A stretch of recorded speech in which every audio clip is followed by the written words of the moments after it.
greetings. It's Heather, the Butterfly Effect plant-based weight loss. And today is Wednesday, and that makes it weigh-in Wednesday.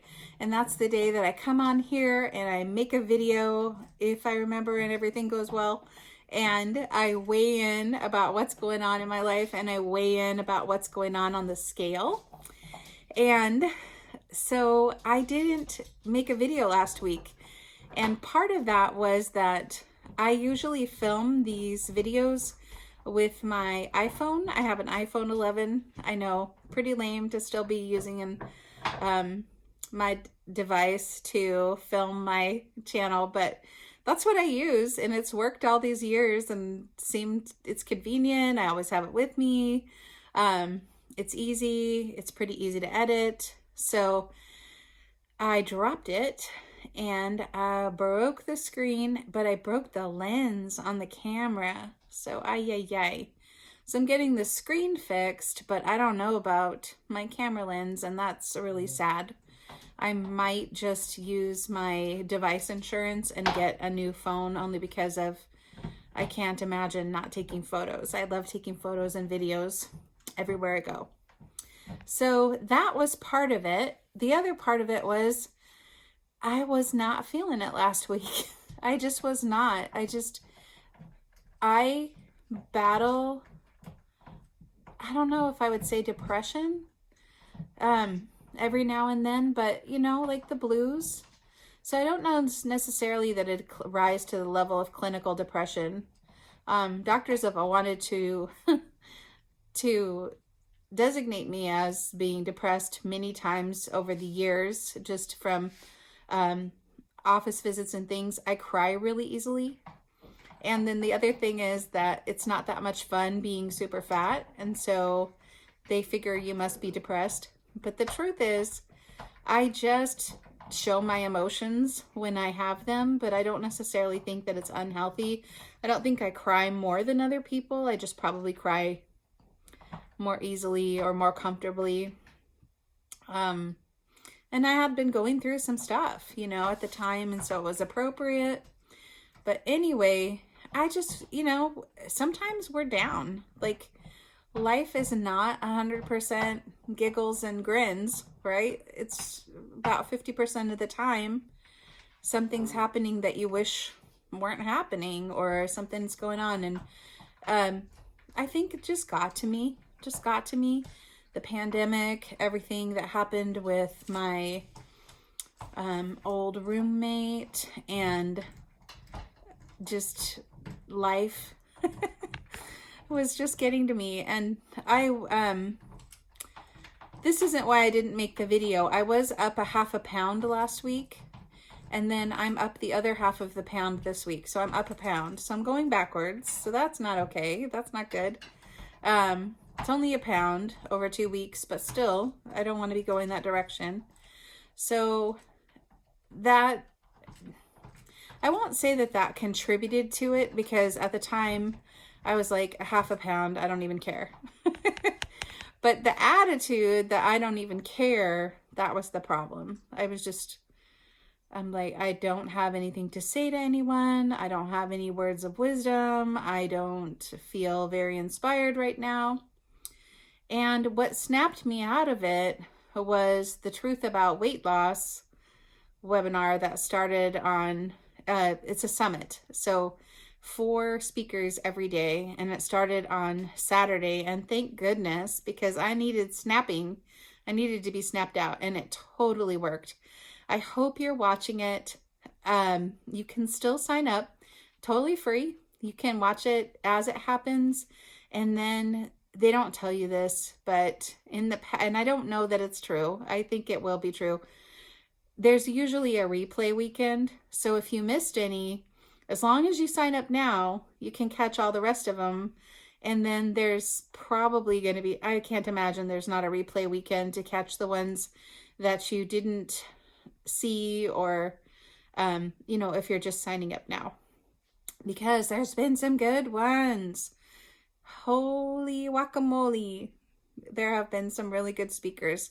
Everybody you love is on this summit. Everybody you love, if you're a plant-based eater, If you got a favorite plant-based doctor, you will find them on the summit, and then I guarantee you will find somebody that you didn't know you couldn't live without.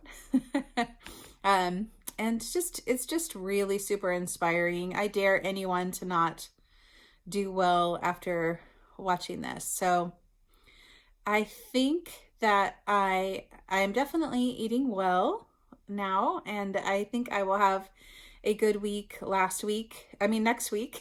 I think I will have a good week next week. And I'm just, what's happening now, like with the other half a pound that I went up this week, is just paying the piper for what I did before, because I'm doing a good job now. So that is what happened last week. And I do want to just say that if I skip a week or something, it doesn't automatically mean I'm dead. People are, if I skip a week, I'm like, I know I'm going to get 10,000 messages. Sometimes I'm just not feeling it. Sometimes anybody's just not feeling it, right? So that was me last week. This is this week, and I'm really inspired. I'm really ready to get back to action. And the other thing that happened this week, and I know a lot of you can relate to, is that we had a snowstorm and an ice storm up here in the Northwest, and something like 75% of the country is covered in snow right now. So I know a lot of you can relate, and I bet my Canadian friends and a lot of my European friends can very much relate as well.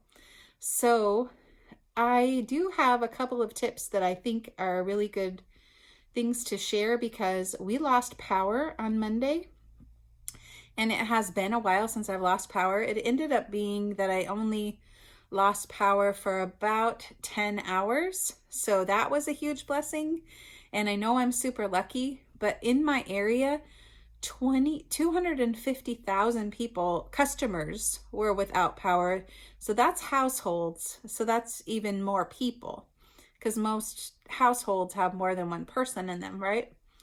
And so I think it's really a really good idea to share these tips. So hopefully this will help someone. The idea is, if you find out that an ice storm or snowstorm is coming to your area, or a big windstorm, and you think that you might lose power, there's some things to do ahead of time. And that is, wash all your dishes in the dishwasher if you use a dishwasher. Excuse me, I feel like I'm gonna sneeze. Okay, try not to sneeze. So I'll do that again. If you know that a windstorm or something is coming, wash all your dishes in the dishwasher if you use a dishwasher. Wash all your clothes, because if you have no power, that means no clothes. Do a whole bunch of cooking just in case the power does go out. Or at least stock up on fruits and vegetables, because that's what I ended up doing, is kind of having like a raw day. And I ended up eating soup at night because I had power by night, but during the day I was just snacking on raw fruits and vegetables, and I had kind of a raw food day, and it was great. It was just fine. So the other thing is, take a shower. If you stock up at the store and you have some way of grilling outside, you know, grills are not just for meat. You can put a saucepan on there and cook anything in it. So that's another thing, is if you have even a small little barbecue, you can put some charcoal briquettes in there, and you can cook food and have warmth. Never, never, never, never bring it in your house. Don't use a generator in your house. Don't sit in the car to warm up and have that car be in a garage or something. Be very careful about carbon monoxide. A lot of people are having carbon monoxide poisoning, and some people have died. So it's just really important. Never, never, never bring that stuff inside. It belongs outside with good ventilation. And, you know, flashlights are safer than candles. Candles are romantic, but flashlights are much safer, and glow sticks are great. Glow sticks last for a long time. So all of those things. If you do lose power, you're going to want to wear lots of layers of clothes, and especially cover your head. Put on your hoodie, put on your hat, because you lose all your body heat. You probably have heard it since you were a little kid. You lose a lot of body heat out of the top of your head. So you want to maintain your body heat that you already have before the power went out, because it's really hard to warm back up once you've gotten a chill. So take care of your personal warmth. Snuggle up in bed. Put some dogs in bed with you. You may have heard of the term 3-dog night. That is from an Alaskan saying that if it's kind of cold outside, you need to have 1 husky dog in bed with you. If it's really cold, you have to have 2 dogs in bed with you. And if it's really super cold, that's a 3-dog night. You have to have 3 dogs in bed with you to keep you warm. But it really does help if you have pets, and that will keep the pets warm too. Or if you have a special someone to snuggle up with, that's a great excuse to snuggle. Who doesn't need more snuggles right now with the pandemic and everything?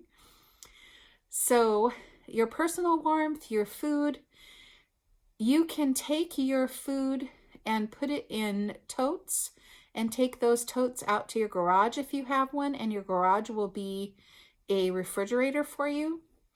You can put stuff obviously outside, and if it's below freezing, then you have a freezer outside, and that can keep your stuff for longer and keep it from spoiling. Although if you keep your refrigerator door shut and don't open it, it's probably going to maintain a cold range until for about, I think I read on the internet, 6 to 8 hours if you don't open the door. And the same is true with the freezer. The freezer can actually keep stuff frozen for 2 days if you don't open the door. So if it's, some power outages happen in the summer, like if there's a hurricane or something like that, some kind of windstorm, that could be really important. When it's snowy outside, and that's why you have no power, or if there's an ice storm or a windstorm and it's cold outside, then at least you have the advantage of having some cold storage. So the other thing, of course, is that there's canned food, canned fruits and vegetables, and those are already cooked. They're like last resort food. That's why we put them in emergency kits, but that's why they're there. So enjoy those if you enjoy those. You can have some cooked beans that way. Pretend like you're camping. Make it kind of fun. Be really super safe with fire. Be really super safe with anything that emits carbon monoxide. And remember that it's colorless and odorless. Go around your house and unplug everything so that when the power comes back on, it doesn't fry your computer, fry your appliances. You don't have to unplug major appliances, but I would unplug like computers and electronics, TVs, that kind of thing. And those are my best power outage tips. If you have great power outage tips, please share them in the comments. And keep watching the summit. Keep being inspired. Know that I am thinking about you. And if you have an off week, or you have a down week, or you have a week where you just don't wanna, again, it's that old thing. You can sit in the ditch and feel bad for yourself, or you can just do whatever you have to do to get yourself inspired again. That's kind of your responsibility. When I was feeling terrible, I was still checking in with my accountability partners, but I wasn't really wanting to share that I wasn't feeling that great. Just wasn't struggling, right? I need to be honest with them when I'm feeling those ways. And I'm probably going to hear from one of them after she watches this video. She's going to be like, you didn't mention to me that you were feeling kind of depressed. That's true. I don't think I did. But yeah, the summit is snapping me out of it. I hope it snaps you out of it too. All right. Have a snappy week, and I will talk to you soon. Take care.